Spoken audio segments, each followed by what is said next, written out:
ये मेरे गार्डन के खूबसूरत कैंडी टफ। तो बहुत सारे लोग जो हैं कैंडी टफ और स्वीट लाइसम कह लो या स्वीट एल्सम कह लो, उसके पौधे में डिफरेंस नहीं कर पाते हैं। तो मैं आज मोटे मोटे तौर पे बताऊंगी। तो ये जो आप देख रहे हैं, ये कितने खूबसूरत फूल इसके लग रहे हैं। और स्वीट लाइसम के भी जो फ्लावर्स होते हैं वो इसी तरह के होते हैं। दोनों के फूल एक जैसे दिखते हैं, तो इसलिए लोग जो उनमें फ़र्क, दोनों पौधों में फ़र्क नहीं कर पाते हैं। तो आज मैं आपको बताऊंगी कि इन दोनों पौधों में क्या क्या फ़र्क है। सबसे पहले जो मैं बताऊं, जो कैंडी टफ के जो पौधे होते हैं, लगते तो पत्तियां तो उसकी जैसी होती है पर उसकी बारीक पत्तियां होती हैं। तो इसकी देखिए कि कितनी बड़ी बड़ी पत्ती होते हैं, बड़े बड़े पत्ते होते हैं। तो स्वीट लाइसम के पत्ते जो है बारीक तरह के होते हैं, तो इसके ऐसे होते हैं। और इसकी जो ये झाड़ होता है, पौधा होता है, तो ये थोड़ी सी मजबूत और ये बड़े बड़े बड़ा प्लांट होता है उससे, स्वीट लाइसम से। और इसकी ब्रांचेस थोड़ी मोटी होती हैं। तो स्वीट लाइसम की, स्वीट एल्सम के जो पौधे होते हैं उसकी जो ब्रांचेस होती हैं वो बारीक होती हैं। और पौधे की हाइट भी इससे थोड़ी छोटी होती है। अच्छा, फूलों की बात करूं तो इस पे भी गुच्छे में फूल आते हैं और स्वीट लाइसम में भी गुच्छे में फूल आते हैं। ये जो पौधा दिखा रही हूँ ना मैं, ये कैंडी टफ का दिखा रही हूँ मैं, ये स्वीट लाइसम का नहीं है। तो इसके जो फूल में क्या फ़र्क है, फूल तो वैसे ही दिखते हैं पर इसके फूल जो गुच्छा बड़े साइज़ का होता है और जो स्वीट लाइसम का होता है उसका गुच्छा छोटे साइज़ का होता है। सबसे बड़ा जो मैं फ़र्क बताऊं इनमें क्या है, क्या डिफरेंस है, सबसे बड़ा, इसके फूलों में बिल्कुल भी खुशबू नहीं आती है। कैंडी टफ के फूलों में बिल्कुल भी खुशबू नहीं आती है। खूबसूरत वैसे ही ये दिखते हैं उसी की तरह, स्वीट लाइसम की तरह। बट उनके फूलों में, स्वीट लाइसम में बहुत ज़्यादा खुशबू आती है और जब तक खिलते हैं खुशबू आती ही रहती है। और दूसरी बात बताऊं, इनके जो सीड होते हैं तो सीड इनके बड़े साइज़ के होते हैं। अब कुछ मैं दिखाऊं इस पे बनने लगे हैं कि नहीं, और उसके भी दिखाऊंगी।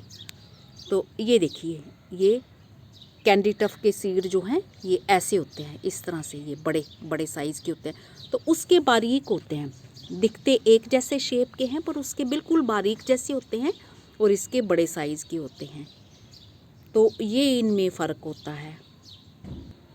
मेरे गार्डन में ये कई रंगों में थे, पर्पल में जैसे कई हल्के शेड्स भी थे इसमें। तो टाइम के साथ जैसे उनके सीड्स मैं ग्रो नहीं कर पाई और फिर वो पुराने हो गए, तो फिर वो उगे नहीं बाद में। तो वाइट कलर का है, एक और भी दिखाती हूँ, एक शेड और भी है।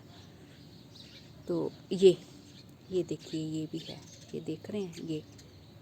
तो कई बार ये होता है कि सीड्स हम इकट्ठे कलेक्ट कर देते हैं, नाम लिखते नहीं हैं, रंग नहीं लिखते हैं, तो फिर पहचान नहीं रहती है, तो वो ग्रो नहीं कर पाते। तो इस चक्कर में वो हमारे सीड फिर बेकार ही चले जाते हैं, ख़राब ही हो जाते हैं। तो इन्हें आप ग्रो कर सकते हैं। और दोनों की केयर बताऊं, अब फ़र्क तो मैंने बता दिया आपको, हो सकता कि कोई मुझसे छूट भी गया हो बिना बताए।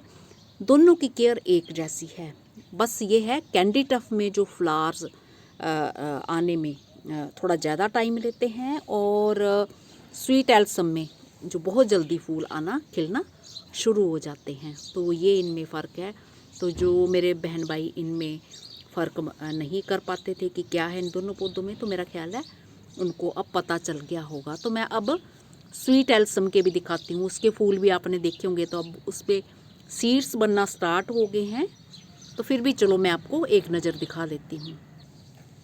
तो ये देखिए, इसके जो फूल होते हैं बिल्कुल ऐसे छोटे छोटे होते हैं इस तरह से। तो अब ये ढेर फूल थे, तो ये सब अब सीड्स तैयार हो रहा है। ये बारीक बारीक, ये बारीक बारीक, तो बहुत बारीक इसका सीड होता है। तो इस तरह से ये होता है फ़र्क इसका। तो ये अब मैं इसको अलग से गमला रख दिया है इसका, ताकि सीड नीचे झड़े। बहुत सूखा रह जाए तो सीड झड़ भी जाता है, ताकि नीचे से झाड़ू लगा के मैं सीड वो कलेक्ट कर लूँ।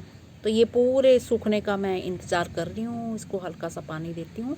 जब सूख जाएंगे तो फिर मैं इसकी सीड्स जो कलेक्ट करूँगी। ये है मेरा स्वीट लाइसम, स्वीट एल्सम, कुछ भी कह सकते हैं। तो जब भी आप गर्म जगहों में रहते हैं इन्हें ग्रो करना, तो ग्रो करने का टाइम वही है हमारे यहाँ। जैसे बहुत गर्मी पड़ती है, अक्टूबर का पहला हफ्ता या दूसरे हफ्ते में ग्रो कर दिए जाते हैं, और थोड़े थोड़े टाइम के बाद आप इन्हें ग्रो कर सकते हैं। जैसे एक गमला बना लिया, 4-6 दिन के बाद फिर दूसरा गमला बना लिया, जैसे जब ग्रो हो रहे हों उस टाइम, तो फिर बहुत लंबे टाइम तक ये आपके गार्डन में बने रह सकते हैं। भुरभुरी जैसी दोनों को मिट्टी, खाद मिली मिट्टी चाहिए होती है, और लिक्विड फर्टिलाइज़र आप अगर अपना घर का केले के छिलकों का, जहाँ सब्जियों फलों के छिलकों को 2-4 दिन फर्मेंट करके पानी में भिगो के वो मिक्सी में चला के वो पतला सा कुछ और पानी में डाल के दे सकते हैं।